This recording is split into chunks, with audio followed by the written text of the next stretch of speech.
Knight to King Bishop 3. Chess has made its opening move and it has captured Broadway.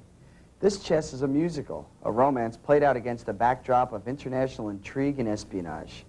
Conceived by lyricist Tim Rice, whose other credits include Evita and Jesus Christ Superstar, Chess was brought to life through a group effort. Benny Andersson and Bjorn Uvelas, formerly of the Swedish rock group ABBA, wrote the score. Trevor Nunn of Cats and Les Miserables fame directed.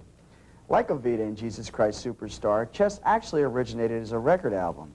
It produced numerous hit songs in England and even reached the U.S. charts with One Night in Bangkok.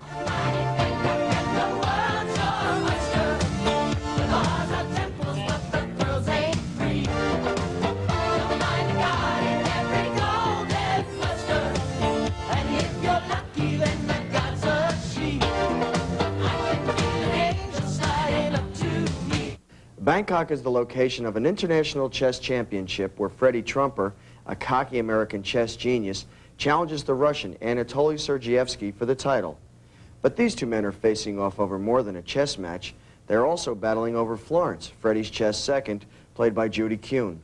Judy received a Tony nomination last year for her performance in Les Miserables and just received another nomination for playing this role of a woman torn by conflicting loyalties.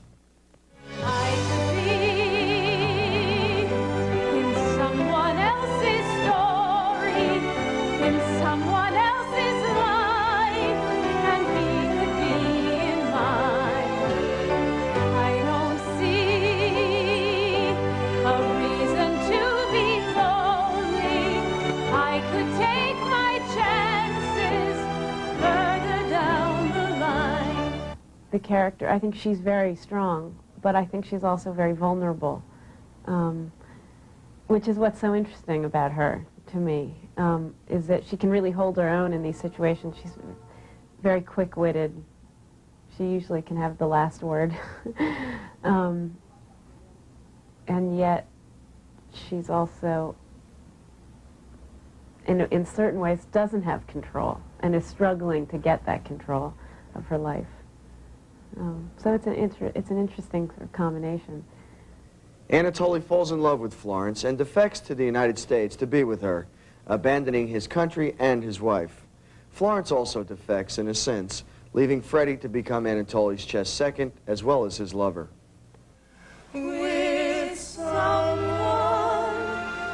like you.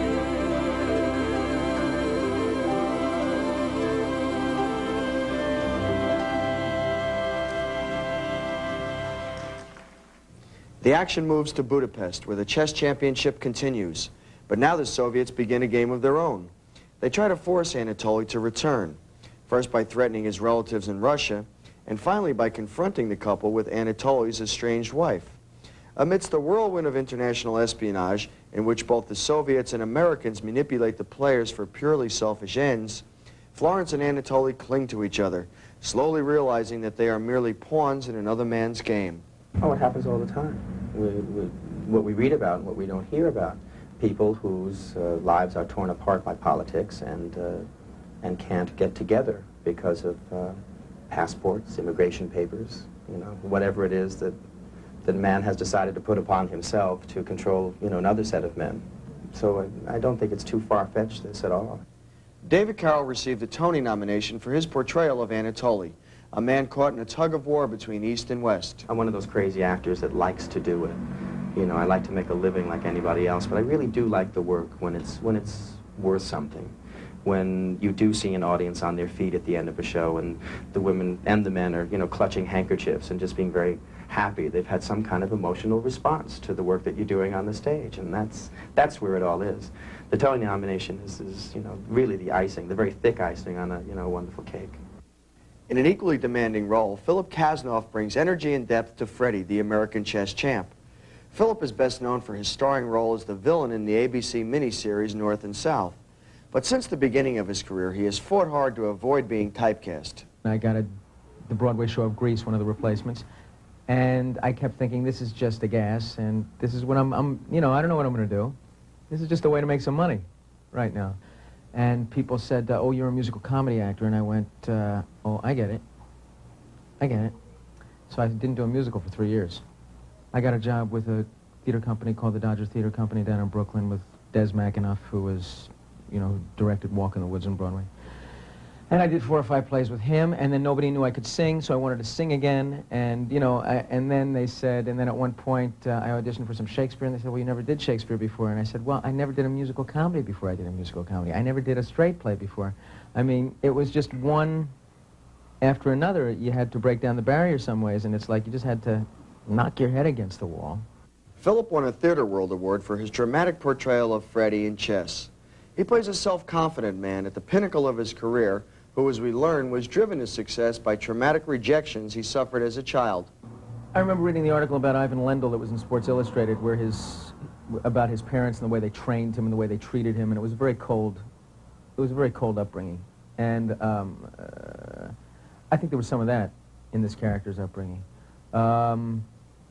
In some ways, he might have had a warm relationship with his mother, but not enough. I mean, his father, as you find out later in the show, his father walked out. His mother took up with somebody else very quickly, and didn't give him what he wanted, so he just retreated. He just disappeared into his room and started playing chess as an escape from everything else that was going on in his life. Pity the child, but not forever. Not if he stays that way.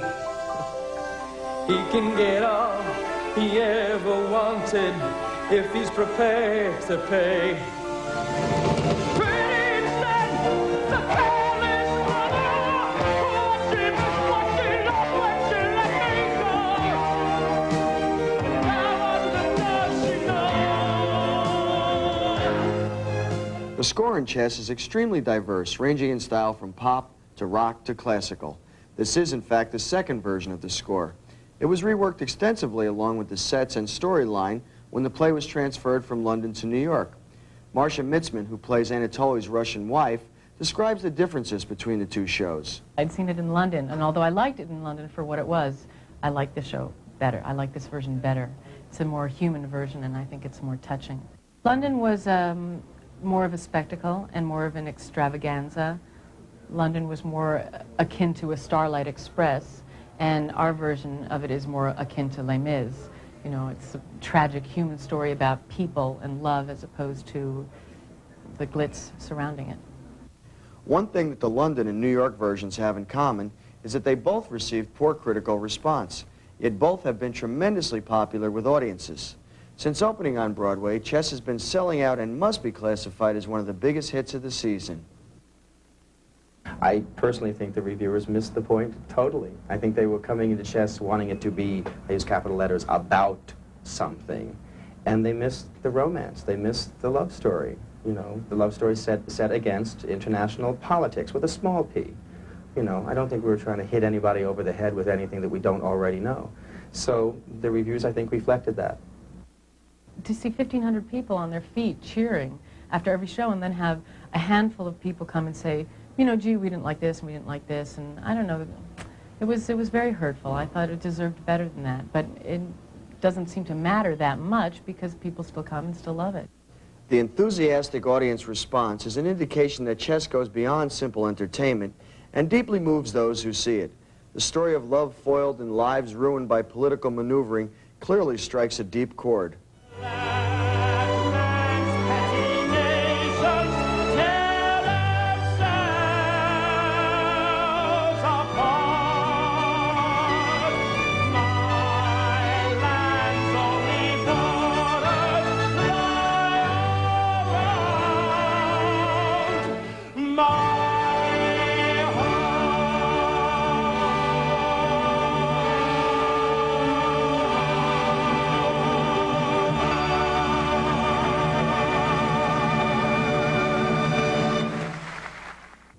Chess should be playing at the Imperial Theater for quite some time. It's a definite winner.